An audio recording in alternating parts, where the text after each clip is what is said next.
Gervonta Tank Davis. Let Shakur Stevenson. Devin Haney know y'all ain't built like that, bro.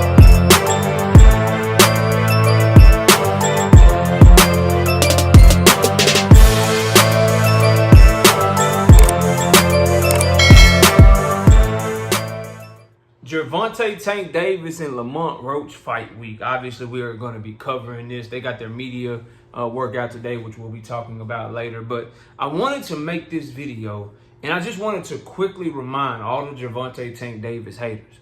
I wanted to remind all the Shakur Stevenson fans. I wanted to remind all the Lomachenko fans. I wanted to remind you guys in this video that we're getting Tank Davis versus Roach because Lomachenko and Shakur Stevenson ducked him. Smash the like button, subscribe to the channel, share the video. Catch me live Monday, Wednesday, and Thursday night at 7:30. I'm also live Sunday mornings with the Singing OG KQKC Boxing Network. Sunday mornings 9 a.m. Central Standard Time. Join the channel as a member. Drop super chats when you come by the live streams and the videos that we do. And hit me up if you want to debate. KnockoutBoxing86 at yahoo.com is the email address. Now, a lot of people are critical of Gervonta Tank Davis versus Roach. My issue with that is I can tell you I don't like the fight, but then I can also tell you why we're getting that fight. What a lot of people that are doing that are trying to be heavily critical of Gervonta Davis is say that they don't like the Roach fight, and then they leave everything out surrounding that fight. They leave out the fact that Vasily Lomachenko and Gervonta Tank Davis negotiated for a minimum about 4 to 6 months.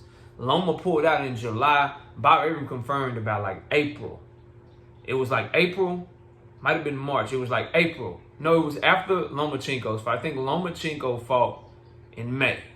So we can say about 3 to 4 months they negotiated that fight and thought they had that fight to the finish line for the end of 2024. Because after Loma fight Kambosos, leading up to the Frank Martin fight, which was in June, Bob Arum, Top Rank, they confirmed that Tank and Loma were negotiating a fight going into Tank's fight with Frank Martin, and then they confirmed that negotiations continued after Tank Davis knocked out Frank Martin.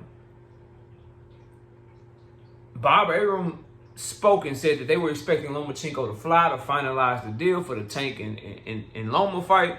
Tank thought Loma was next. Tank's team thought Loma was next, and instead Loma flew in to tell Bob Arum and Aegis Clemens, his manager and promoter, that he wasn't fighting for the rest of the year, that he wanted to take some time off, that he wanted to spend time with his family, that he wasn't feeling motivated for the Tank Davis fight. So he pulls out and ducks the fight, leaving Tank Davis without an opponent.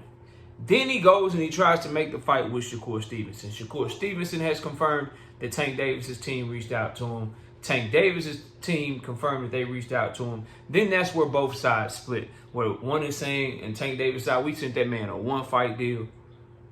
We wanted for one fight to replace the Loma fight. And Shakur is saying, well, I didn't get no offer. They called me and asked I want the fight. We said, yeah, and we never heard back.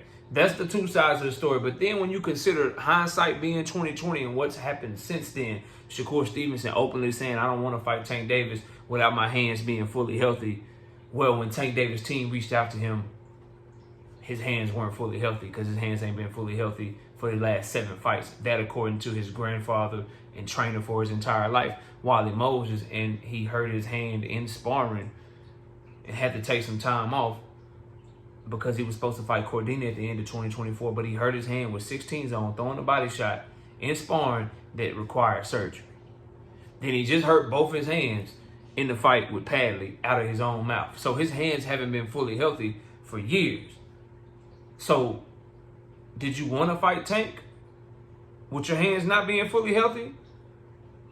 Or do you not want to fight Tank until your hands are fully healthy? His story don't add up. Then you consider the fact that he told Eddie Hearn not to negotiate the fight with Gervonta Tank Davis. And I continue to say, okay, he told him not to negotiate the fight with Gervonta Tank Davis. Shakur fans like, well, he didn't want Eddie to mess up the fight.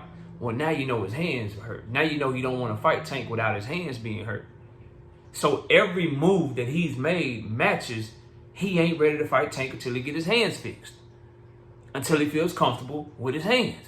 because he knows Tank Davis is his toughest fight. Not a stupid move, not a dumb move at all. It's a smart thing to do, but it lets you know he's been pump faking this whole time, which leads me to believe Gervonta Tank Davis' team's version of the story and the version in the events that they laid forth. So Shakur didn't want no smoke at the present time. And now after his Padley fight, he's saying, I want Tank Davis. Turkey can put up the fight. Turkey can put the money up, but I do want to make sure my hands are fully healthy when I fight him. No, well, nigga, we know your hands ain't going to be fully healthy in your next fight, if ever for the rest of your career. You're literally saying, I want to holler at Floyd to save my career. Holler at Andre Ward, Terrence Crawford to save my career about my hands. You feel like your career is in jeopardy because of your hands. Then you say you want to make sure your hands are fully prepared and fully healthy to fight Tank Davis. But then you say you want him next at the same time. None of that shit goes together. Then when you consider all the little circumstantial evidence with how he reacted to Lorenzo Truck Simpson, how he reacted to Kenny Ellis, how he went from saying Tank Davis is ducking him to saying he's not ducking him, bro, it's so much evidence to show that Shakur Stevenson is ducking Wreck, bro, and ducking the fade. So he ducked Tank Davis. Then you got Rayo Valenzuela, secondary opponent. We focusing on the champions in Tank Davis' division, Lomachenko and Shakur Stevenson. But even Rayo Valenzuela fired his manager in the middle of his manager working on a Tank Davis fight for him. Jose Benavidez Sr., who is not known for capping, he's known for getting shit done. You see how he moved his son, David Benavidez, in the fights he sets up for him. You see how he was moving Rayo, putting him in there with Pitbull, having him fight Edwin De Los Santos and shit. Like, he moves his fighters like a dog. And he's letting it be known, Rayo fired me. I found out when y'all found out that Rayo fired me, and I'm working on a Tank Davis fight for him.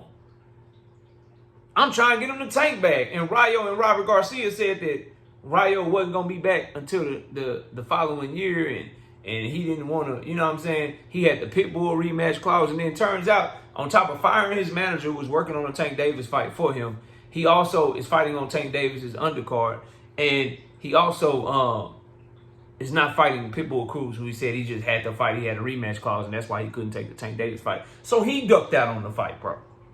So as we prepare for Gervonta Tank Davis and Lamont Roach, I wanted to put this video back to the forefront of your minds. I wanted to put this conversation back to the forefront of your minds, and you can even see content creators that have been highly critical of Gervonta Tank Davis.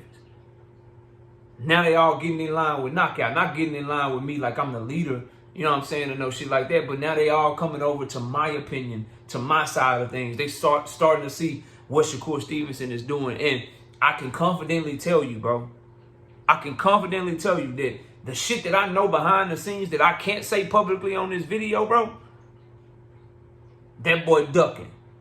The most I can tell you is that Padley fight is not part of the deal that he signed with Matchroom, and he got multiple fights left. So that 2-fight deal they tried to report to you about Shakur Stevenson and Matchroom, he's not looking to get out of that contract to put himself in position to fight Tank Davis no time soon. That Padley fight was a one-off, and he still got multiple fights left under Eddie Hearn and Matchroom. But this is the guy that wanted to be a free agent because he wanted to be able to make his own way, control his own career, and go get the biggest fights out there. That's one thing a Devin Haney fan can say about KO that I've always given him credit for, and I will continue to give him credit for. Devin Haney said he wanted undisputed at 135 pounds. Shakur Stevenson said he wanted Tank Davis at 135 pounds. Devin Haney became a free agent at 135 pounds, and all the shit he was talking about undisputed, he went and he got that shit. Shakur Stevenson became a free agent at 135 pounds, and all the shit he was talking about, Tank, Lomachenko, Ryan Garcia, William Zepeda, Isak Pitbull Cruz, Raymond Muratalla, Emmanuel Navarrete, Denise Berenchik. He didn't sign to nobody that could get him those fights. He put a hurdle and a barrier between him and all the fights he claimed he want, bro. And y'all are riding with this shit. So I want you to remember, as you watch this video, bro, that Tank Davis versus Lamont Roach is about to go crazy, do crazy numbers. I just checked the ticket sales again. We'll go over those during tonight's live stream. We're getting this fight because champions in Tank Davis's division did not want any smoke whatsoever, bro. specifically Vasily Lomachenko and Shakur Stevenson. Y'all let me know what y'all think. Smash the like button, subscribe to the channel. We'll see y'all soon. Peace. Gervonta Tank Davis. Let Shakur Stevenson. Devin Haney know y'all ain't built like that, bro.